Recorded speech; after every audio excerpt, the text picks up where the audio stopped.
नमस्कार. दिवाळीच्या मंगलमय पर्वावर तुम्हा सर्वांचे मनपूर्वक स्वागत. यावर्षी लक्ष्मीपूजन मंगळवार दिनांक 21 ऑक्टोबर 2025 रोजी आहे. पूजेचा शुभमुहूर्त संध्याकाळी 6:10 सुरू होऊन रात्री 8:40 राहील.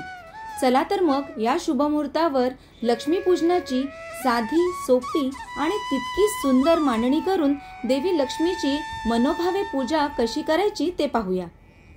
पूजेची सुरुवात आपण आपल्या घराच्या प्रवेशद्वारापासून म्हणजेच उंबरठ्यापासून करूया. इथे मी उंबरठ्यावर हळदीने शुद्ध लेपन केलं आहे आणि त्यानंतर सौभाग्याचं लेणं असलेल्या कुंकवाने देवी लक्ष्मीची मंगल पावलं रेखाटली आहेत. जणू काही साक्षात देवी लक्ष्मी आपल्या घरात प्रवेश करत आहे.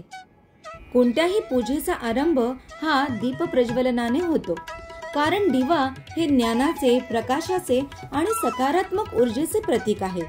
आता मी या दोन्ही समया प्रज्वलित करून देवी देवतांना पूजेसाठी आवाहन करत आहे. आता आपण सर्व परिवाराने एकत्र बसून लक्ष्मीपूजनाला प्रारंभ करूया.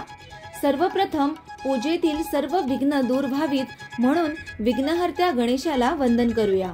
हात जोडून प्रार्थना करा. वक्रतुंड महाकाय सूर्यकोटी समप्रभ निर्विघ्नं कुरु मे देव सर्व कार्येषु सर्वदा. यानंतर देवी नारायणीचे स्मरण करून तिची कृपा प्राप्त करण्यासाठी म्हणूया. सर्व मंगल मांगल्ये शिवे सर्वार्थ साधिके शरण्ये त्र्यंबके गौरी नारायणी नमोस्तुते. आता आपण पूजेचा संकल्प करूया. म्हणजेच आपण ही पूजा का करत आहोत याचा मनोमन निर्धार करूया. संकल्प करण्यापूर्वी आचमन करून आपण स्वतःला शारीरिक आणि मानसिक दृष्ट्या शुद्ध करून घेऊ. उजव्या हातात पाणी घेऊन भगवान विष्णूच्या नावाचे स्मरण करत आचमन करा आणि म्हणा ओम केशवाय नमः, ओम माधवाय नमः, ओम गोविंदाय नमः आणि शेवटी ताम्हणात पाणी सोडत म्हणा ओम नारायणाय नमः. आता आपण प्रथम गणपती बाप्पाची पूजा करूया. मी माझ्या देवाऱ्यातील गणपती बाप्पाच्या मूर्तीला प्रथम पंचामृताने आणि त्यानंतर गंगाजल मिश्रित शुद्ध पाण्याने अभिषेक घालत आहे. बाप्पाला अभिषेकाचं स्नान घालताना सतत गणपती बाप्पाचा मंत्र बोलायचा आहे. ओम गंग गणपतये नमः. तुमच्याकडे मूर्ती नसल्यास आपण गणेशाचे प्रतीक म्हणून सुपारीची देखील पूजा करू शकता. अभिषेकानंतर बाप्पाला स्वच्छ वस्त्राने पुसून हळद, कुंकू, अक्षता आणि फुले अर्पण करून त्यांना लाल कपड्यावर तांदूळ ठेवून त्यावर स्थापित करूया. आता आपण मंगल कलशाची स्थापना करूया. हा कलश केवळ एक पात्र नसून आपण त्याला साक्षात देवीचे स्वरूप मानून त्याची पूजा करणार आहोत. कलशावर कुंकवाने स्वस्तिक रेखाटा, त्यात शुद्ध पाणी आणि गंगाजल भरा. हळद, कुंकू, अक्षता, नाणं आणि एक फूल त्या कलशामध्ये अर्पण करा. कलशाच्या मुखावर आंब्याची पानं ठेवून त्यांनाही हळद कुंकू लावा. त्यावर नारळ ठेवून इथे मी देवीचा एक सुंदर मुखवटा, वस्त्र आणि आभूषणे घालून या कलशाला देवीचे स्वरूप देत आहे. आता लाल वस्त्रावर तांदळाची रास करून त्यावर या मंगल कलशाची स्थापना करूया. देवीला हळद कुंकू आणि ही सुंदर वेणी आता आपण अर्पण करूया.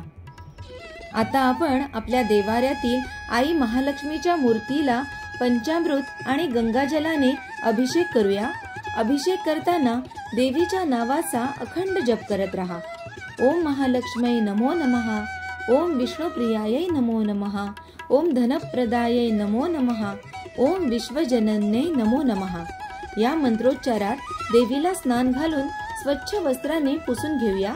आता देवीला हळद, कुंकू, अक्षता, सुंदर आभूषणे आणि फुलांचा हार अर्पण करून गणपती बाप्पाच्या उजव्या बाजूस तिची स्थापना करूया. आता आपण धनाची देवता भगवान कुबेर यांची स्थापना करूया. तुमच्याकडे कुबेराची मूर्ती असेल तर तिची किंवा कुबेराचे प्रतीक म्हणून सुपारीची पूजा करावी. मी इथे कुबेर देवाच्या मूर्तीला पंचामृताने आणि गंगाजलाने अभिषेक करून अक्षता व फुलांचा हार अर्पण करत आहे. आता कुबेर देवाला गणपती बाप्पाच्या डाव्या बाजूस स्थापित करूया. अशा प्रकारे आपल्या पूजेमध्ये श्री गणेश, देवी लक्ष्मी आणि भगवान कुबेर हे तिन्ही देव विराजमान झाले आहेत. पूजेत मांडलेल्या आई महालक्ष्मीच्या फोटोला देखील हार, हळद, कुंकू आणि अक्षता वाहून तिची मनोभावे पूजा करूया।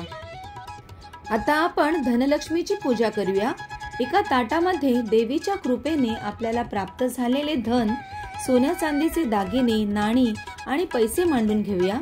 लाल वस्त्रावर थोडे तांदूळ पसरून त्यावर हे धनाचे ताट ठेवूया। हे केवळ धन नसून देवी लक्ष्मीचाच आशीर्वाद आहे। या धनलक्ष्मीला हळद, कुंकू, अक्षता आणि फुले अर्पण करून तिची पूजा करूया। त्यानंतर आपण धान्यलक्ष्मीची पूजा करूया। इथे मी सुंदर सजवलेल्या मातीच्या सुगडांमध्ये विविध प्रकारचे धान्य भरले आहेत, जे आपल्या घरातील समृद्धीचे प्रतीक आहेत। या धान्यलक्ष्मीला हळद, कुंकू, अक्षता आणि फुले वाहून तिची पूजा करूया। याचबरोबर आपण झाडूचीही पूजा करणार आहोत। लाल वस्त्रावर तांदूळ पसरवून त्यावरही फुलझाडू ठेवा। झाडू हे स्वच्छता आणि समृद्धीचे प्रतीक आहे। तिची पूजा केल्याने घरातील दारिद्र्य आणि नकारात्मकता दूर होते, अशी आपली श्रद्धा आहे। तिलाही हळद, कुंकू, अक्षता आणि फुले वाहून वंदन करूया। आता देवी लक्ष्मीजवळ ऐश्वर्य आणि राजवैभवाचे प्रतीक असलेल्या गजलक्ष्मीची स्थापना करून तिलाही हळद, कुंकू, अक्षता, फुले अर्पण करून तिची पूजा करूया। पूजेतील एक महत्त्वाचा भाग म्हणजे नैवेद्य। पाण्याने एक मंडल तयार करून त्यावर देवीसाठी तयार केलेला हा नैवेद्य ठेवूया। इथे मी बर्फी, खीर, साळीच्या लाया, बत्ताशे आणि 5 प्रकारची फळं असा नैवेद्य ठेवलेला आहे। आता आपण हा नैवेद्य देवाला अगदी मनोभावे अर्पण करूया।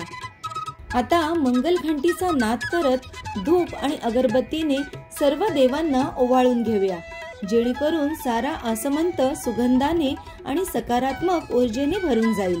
त्यानंतर आपण सर्व मिळून देवीची आरती गाऊया। अशा प्रकारे आपण श्रद्धेने आणि भक्तिभावाने लक्ष्मीपूजन संपन्न करायचे आहे। आई लक्ष्मीची कृपा तुम्हा सर्वांवर सदैव राहो आणि ही दिवाळी तुमच्या आयुष्यात सुख, समृद्धी आणि आरोग्य घेऊन येऊ। तुम्हा सर्वांना दिवाळीच्या खूप खूप शुभेच्छा। धन्यवाद।